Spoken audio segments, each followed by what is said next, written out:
Hey, what's up? Welcome to the Chris Grant podcast, man. This episode number 2, this is about my time with 92.9 The Beat here in Springfield, Missouri, a Midwest family marketing company. That's right, baby. Got the lanyard. Hey, look at this. This is my old lanyard from Diva Fest. How cool is that? Hang on, I'm going to take this off. We're going to figure out how to do this. You need to know how handsome I used to be back in the day, okay? Look at that. Look at that.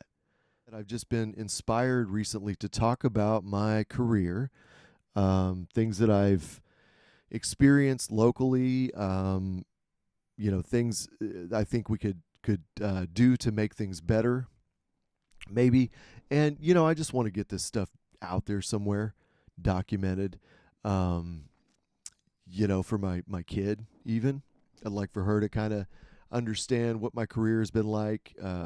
She grew up seeing it, but as a kid, you don't see the inner workings and understand how things are going. So someday this might be good for her. But anyway, so this one's about, my time at 92.9 The Beat, a lot about DJing as well, and, how that all came about. It was very. Let me actually start by saying it was a very cool experience. The whole thing. And I'll just explain it, and you'll get it. So the whole story actually starts with me basically almost quitting DJing. And I say that, man, there might be some people watching, going, man, I wish you would have. But I didn't. And so I almost quit DJing, and a friend of mine named T was DJing he was DJing at a place called Flow on the south side, and sushi bar, real upscale place. And a guy like me from Willard, Missouri, growing up in the country and all that, a place like Flow is intimidating, Uh, it may sound silly, man, but really, it's like, wow, this is I'm not supposed to be here. No, I'm just kidding. But it was a really really nice place, and I was really grateful to get the job there. So T hooked me up with the Tans, and those guys actually, go pay them a visit.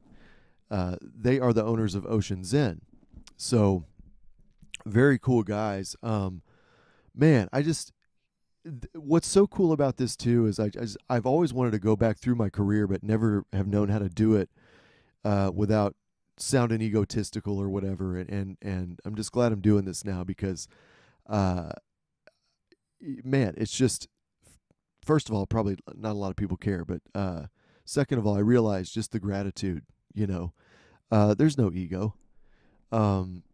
I look back at these guys and I think these guys, Johnson is just a huge hip hop fan, and he knew I was going to play it, and he just wanted somebody there to, as the soundtrack to the night, to make sure to play good music, for him included. That was the coolest part about it, is the culture at Flow was so welcoming, and everybody was included, had a good time, and it was just so cool and so refreshing. And I think that was probably my, I love Fox and the Hound, right?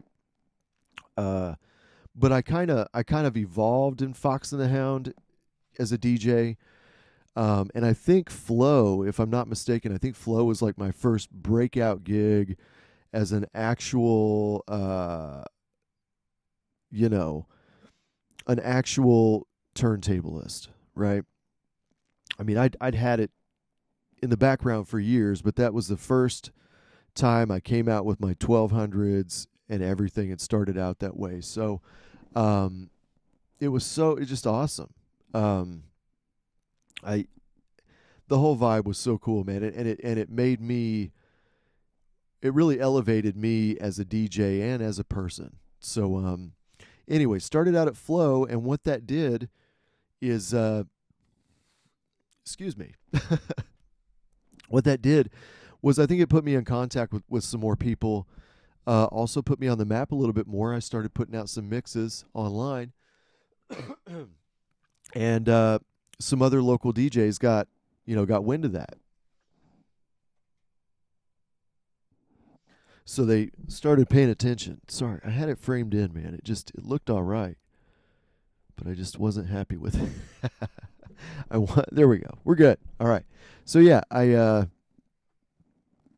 started doing that, and I began to really come into my own, start putting out more mixes, and kind of show the talent, show that I had grown as a DJ, and people were noticing. So that happened, and I don't remember exactly when the time was, and I don't remember exactly how it came about. Um, I was let me think here. I really don't know. I just remember we had a meeting at the Blue Bull, right? Darren Glow, DJ CEO, set up a meeting between a lot of DJs in town with the intent of creating like this DJ pool, a DJ crew, if you will, at the time. And I think they still have it in Kansas City. They were putting stuff together like that.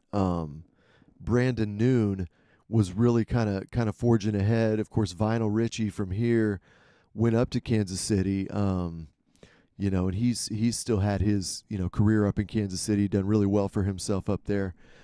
So those guys do a lot of cool stuff, and I think CEO was trying to like kind of recreate that in Springfield, and so he called a meeting between a lot of DJs, and we sat in the Blue Bull and we talked about kind of like a business plan, and just how we were gonna try to share gigs in town and bounce our gigs off each other. So that was cool, we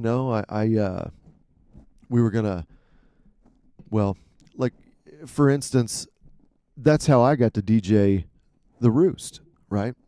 That's how I got to DJ the Blue Bull, because CEO had held those down for so long, him and Vinyl Richie, that most other DJs weren't getting in there. And the reason they held it down so long, I'm fixing my mic. The reason they held it down for so long was because they were damn good at what they did.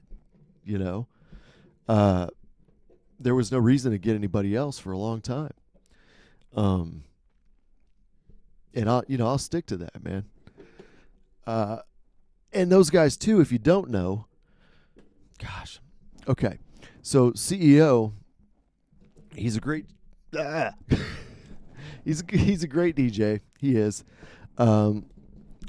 He's God dang it, I'm just gonna fix this. Hang on. So anyway, CEO, great DJ. Got to give him props. There's no way around it. He was DJing back in the late '90s here in town, and so been doing it a long time. And something else people probably don't know about CEO, maybe they do, but I don't think a lot of the I don't know, the people that aren't into DJing or music or whatever probably don't take the time to consider this. But he's actually responsible for making producing and making a lot of remixes and stuff like that for DJs across the country. So he runs a record pool where you can get remixes, you can get all kinds of stuff, for production, for mix show production, for DJ mix shows, for live mixing, for anything. One of the secrets, sometimes people wonder how DJs go seamlessly from song to song, and you can certainly do this without the help of what CEO does. Okay, if you're musically inclined, if you understand music, etc., you don't need his production, right? So what he does is he'll put 8-bar intros and outros on music. So basically, what you'll do is you'll have a song coming in, you'll just start that 8-bar intro on the chorus of your previous song, and by the time the chorus gets done on this song, you're going to be in the verse on this next song. So it makes it real easy to go in and out of songs, blend them seamlessly, and make them sound good. That's what it's all about. And I don't want to speak for him, but I know he's done a lot of that for his mix show on 96.5. So it's helped him out. But he's done all kinds of things. There's what you call jumpers that will take you from a song, that's like 85 beats per minute to 128 beats per minute. Him and Vinyl Richie have produced a lot of those, and I have used the heck out of them in my career. I've used the heck out of them on the radio, when I had my mix show on 92.9 The Beat. So, can't. I just want to stress the contribution this guy's made. He's done all kinds of stuff for the DJ community locally, been on the radio forever. Just you can't take away from what CEO has contributed here in this town. So, and what he was trying to do there was similar, I think, to the record pool. He was trying to kind of start that DJ pool, like I said here, and it was working for a while. It was really cool. We were holding down like Big Whiskeys downtown, the Blue Bull, the Roost, and these were all places that I had wanted to play at. Had looked up to these guys, and said, hey, I want to be standing there at the Roost. I want to be that guy, So it was a really cool experience for me. Let's see here. So I did. I got the Roost a lot. I played over there quite a few times, and while I was there, I met two guys that work for 92.9 The Beat, named Cuervo. I think a lot of you know Cuervo, and he's still on 92.9 The Beat. Thankfully, look, and I haven't talked to Cuervo in a long time, but I want to tell you guys something I noticed even before I ever got on radio. I spent a lot of time working in gas stations, right? Let's start there.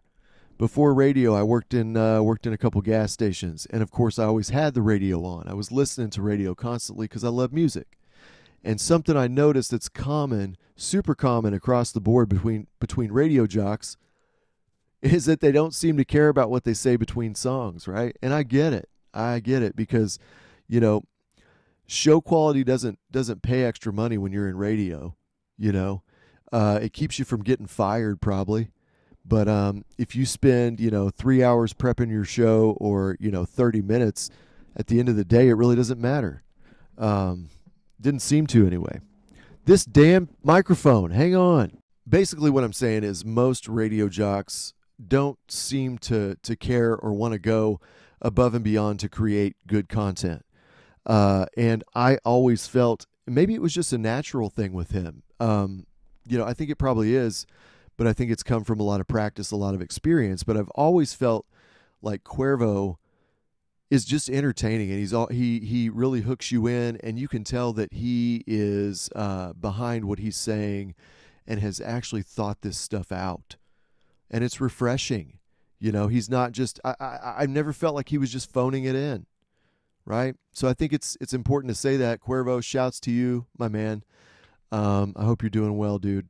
And so, yeah, Cuervo was a big part of that story. He would come up there with Rob Sparks. He was the station manager at the time, the PD. And they'd come in and check me out, mixing, stuff like that. And they liked it. They liked what I was doing. I had learned, how to create mashups on the fly, and just really come up with some creative things, creative blends.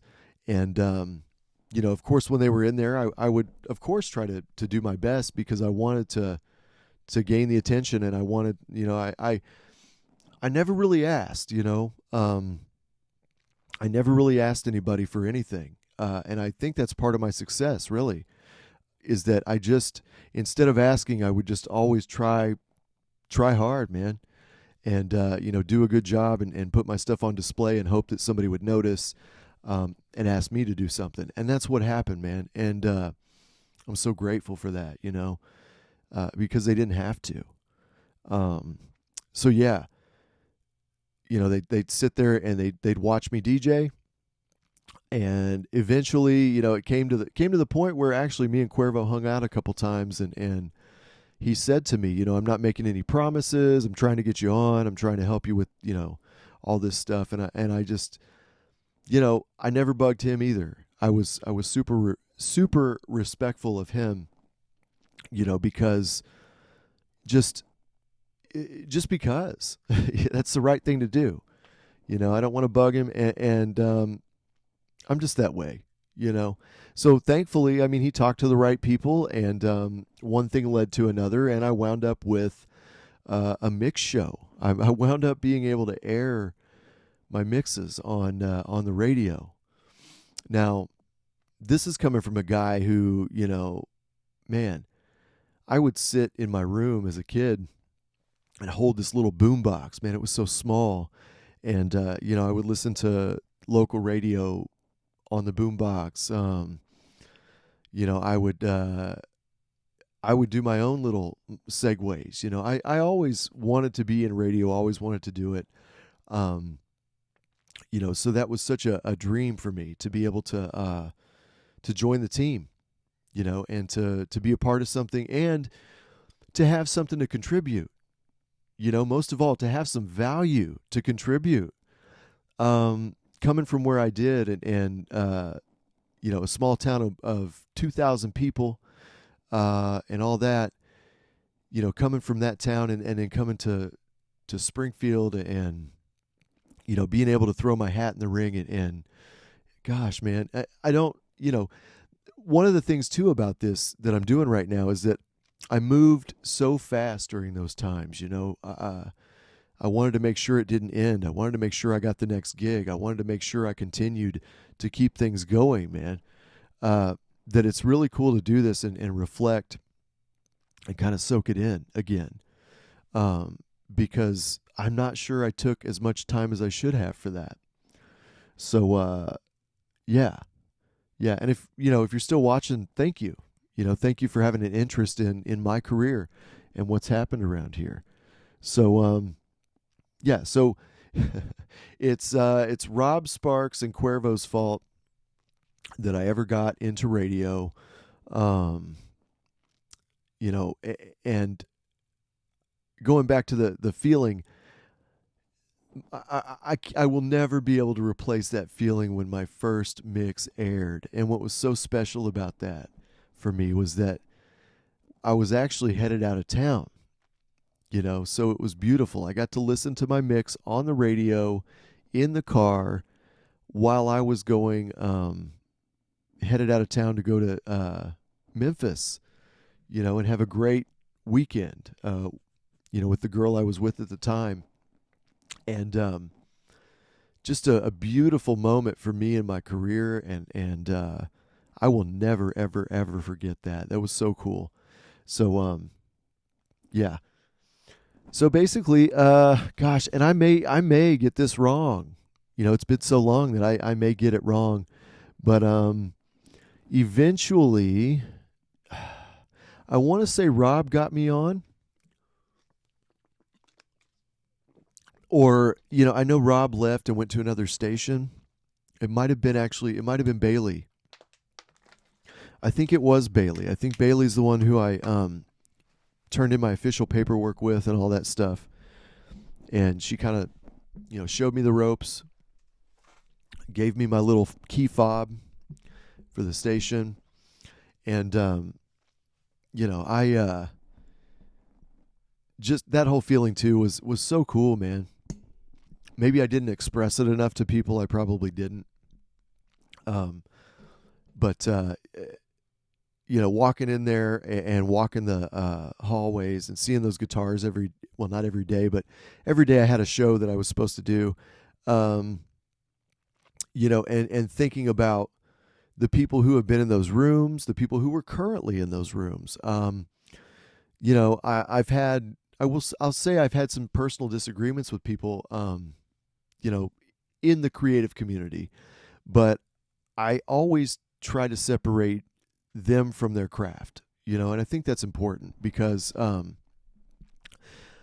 it's just silly to me to try to downgrade somebody for what they're best at, and try to make somebody else believe they're not great at what they do. I don't want to do that. So but yeah, I can never take away from their talent as on air talent, whatever.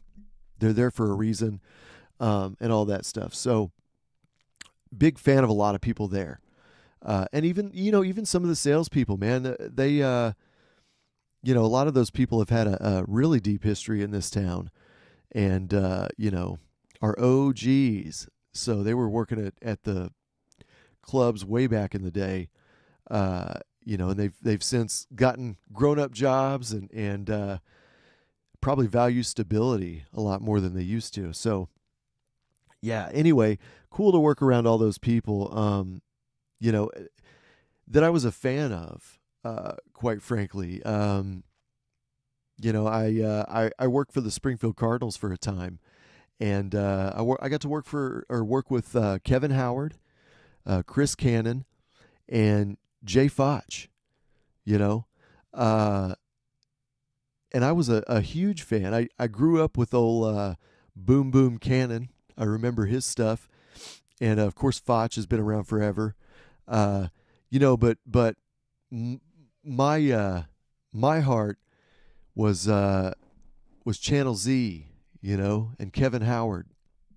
So to sit next to that dude for a whole season of baseball was just a dream come true, man. It was so cool just to watch that guy work. I'm going off on a tangent here, but who cares? To watch him. I think my favorite part about watching Kevin Howard work was his ability to make it his own, but make it his own in a way that was better for the audience. And what I mean by that is he would take, the script. It was pretty basic, as far as the pregame and things like that were concerned, things he was supposed to say during the games. And he would literally rewrite it on the fly to make it sound better, to make it sound more natural, and just put his Kevin Howard stank on it, really. So learned a lot from sitting next to him. So, and of course, I was like a pimple-faced 14, 15-year-old listening to Channel Z back in the day, Kevin Howard, Julie Berry. I remember those names from back in the day. So, you wind up you're a fan of these people, and then you start working with them, and it's really cool. So, Bailey is awesome. Bailey was really cool and treated me with a lot of respect and was very kind. And she, when I was there, I just can't say enough about how great I was treated, and how much. Just how much she did for me. So thank you, Bailey. And she has, moved on in her career. I loved, I always thought that Bailey was overqualified for her job as a PD. And that is just my sentiment. Okay. We've never had that conversation or anything like that. I'm not even sure I've ever told her that, but I just remember seeing her notebook sometimes laid out and just how she would manage the station. But like her notebook was like the most organized thing I've ever seen, with tabs everywhere, and just it was crazy. And I always envied that ability. I certainly don't have it, but I always thought that she would maybe be better suited for something else or whatever. And don't get me wrong, she was amazing as a PD. Like I said, I just think she might have been overqualified. And she's moved on. She's working with some talent out in L.A. She's worked with Ivy King from the Mixtapes on her solo project, which is awesome. Check it out on Spotify. other streaming platforms, and all that. She had her album release party here at the Royal in Springfield, Missouri. So that was cool. I don't know. I want to say they're loosely affiliated with some other people around here, but I better not because I don't really know for sure. So, but I know that Bailey's really helping some people out in LA, and she's managing talent and helping, educate talent on how to succeed. It's a very competitive business, entertainment is. So she's got a lot of knowledge that she can impart on these people. And I think, it's the same kind of story. I know Bailey's from a small town as well. And, man, small town girl jumps over to LA and does some cool stuff. Yeah, I mean, that's what I'm about, guys. It's so inspiring to see people from our local talent pool make it, or just do something. I mean, to me, that's making it, right? But to do something bigger than this place, and we need to keep doing that. We need to keep showing each other it's possible, right? That creates hope, and there needs to be that hope, and we need to. If somebody out there is not providing that hope, we need to find a way to redirect and work around it to keep it going. So this is going to be a long episode, and whatever. I got nothing else going on right now. So talked about Bailey, Ivy King. Bailey got me on, and I had I think a 30-minute mix show. Once a week, something like that. And then they upgraded me to a 2-hour mix show on the weekends. And, right before Ghetto House Radio. So they put me in contact with Nick G from Ghetto House Radio. They did some drops for me. It was, this was probably like, as far as DJing, I think this was the big crescendo, the climax of my DJ career, as far as being a club DJ. And so, during this time, I was on 92.9 The Beat, and I was also DJing with CEO and the other DJs. One of his DJs that had to move to Arizona, Ramon Parga, handed off a gig to me down in Branson, Missouri at the Outback Pub. And of course, he handed it off to me, but I had to do well enough to keep it, which I did. And I had that gig for a long time. So at the height of all of this, it was so awesome to do my mix show. I would head out to the Outback Pub on the weekends, and I would hear my mix show on the way to the pub, And sometimes from 9 p.m. to 10 p.m., if it was kind of slow at the pub, I would just pipe in my radio mix through the speakers at the pub, drops and all, because I thought, hey, why not do some branding for 92.9 The Beat while I'm here? So that's what I did. And it was so cool, and I'd have all the Branson regulars come to me and say, I was just listening to you on the radio. Now you're here live, It was such a cool, just a cool culture and experience to bring everybody together and to see radio work how it's supposed to, how I felt it was supposed to. Not saying it's not working great now, but I think we really maximized what we could do with radio at that time.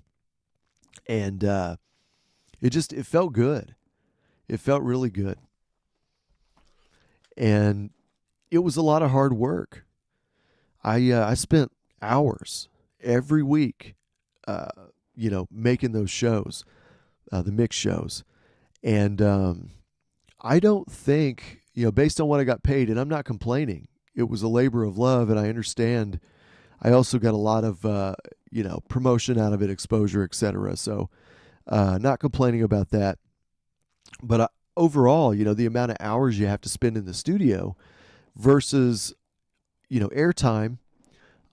I don't know how much I got paid. Maybe $2 an hour. Now the radio station, of course, paid me better than that. Obviously, they had to, but overall, I'm talking about the free work that I did on my own volition, on my own accord, that kind of thing.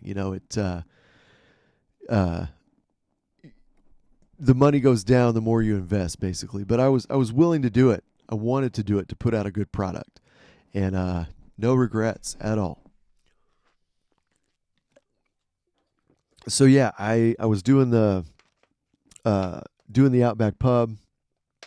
I love that place. That's where I would say I came into my own as a DJ. Like, as far as just really, I don't know, really coming into my own. Of course, I've been doing it for years, but it takes years. It takes years to get good at something. They say 10,000 hours.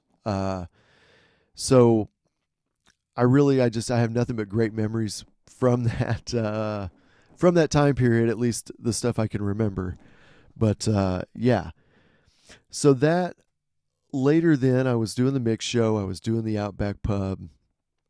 It's kind of almost like a house of cards, spinning plates, whatever. You gotta keep adding stuff to it, and I don't think things are any different now. You just got to keep hustling.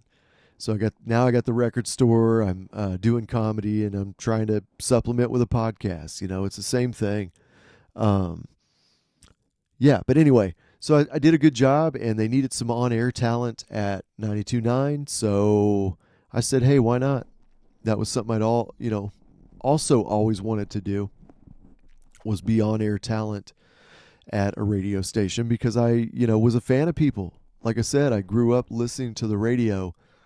And wanted to do it, to add my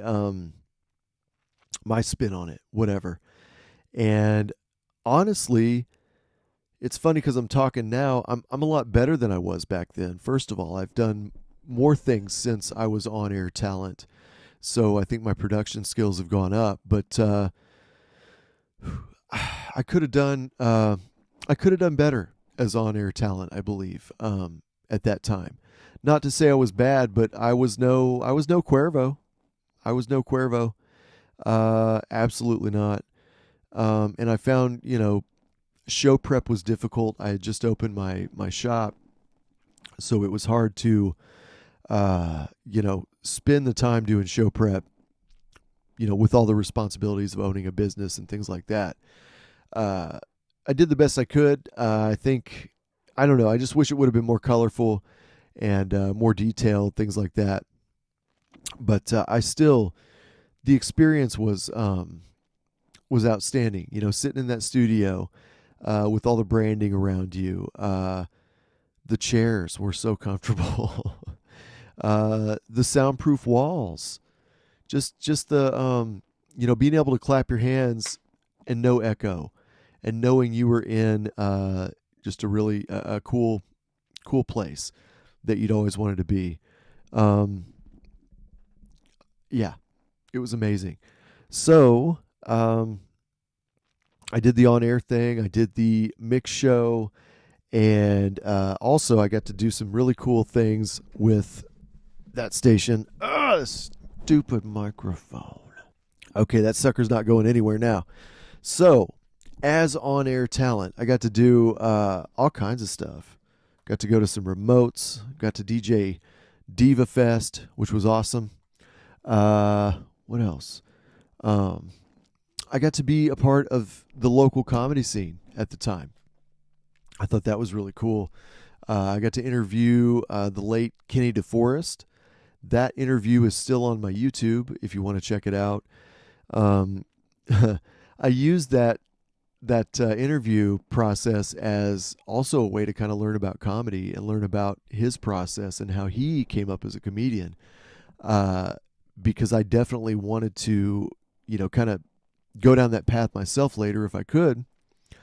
And, I'm always, you got to kind of set yourself up, you know, if you want to do something, gain little pieces of information along the way until you can kind of get to a point where you can put it into practice. But, yeah, it was really interesting and a cool experience to interview Kenny because, again, Kenny's one of the people that has, or that was able to kind of transcend this market and do some bigger things right out of Springfield, Missouri. So another person who inspired hope, and another person who, was always a big supporter of the underdog up to his last day, as a matter of fact. I got to speak with Kenny, the last weekend he was at the Blue Room before he passed, and I told him that he, had inspired me to do comedy. I told him that I was now getting stage time, and he was just so supportive and so nice and so kind, and he never was any different, And that's, I bet a lot of people are like, oh, of course, it's Kenny, whatever. But and most people are kind in the comedy scene. Don't get me wrong, but there's a lot of ankle biting and offhanded comments that get thrown around and stuff like that sometimes, and that's natural. We roast each other, most of the time not maliciously, but Kenny was never.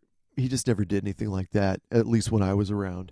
And if he ever did, give anybody a hard time, it was absolutely clear that he was just joking. Because he did have those relationships with people that he could, give them a hard time and it was all good. So I thought it was cool that opportunity brought me closer to some other things that I loved, and that now I've been able to then get into that.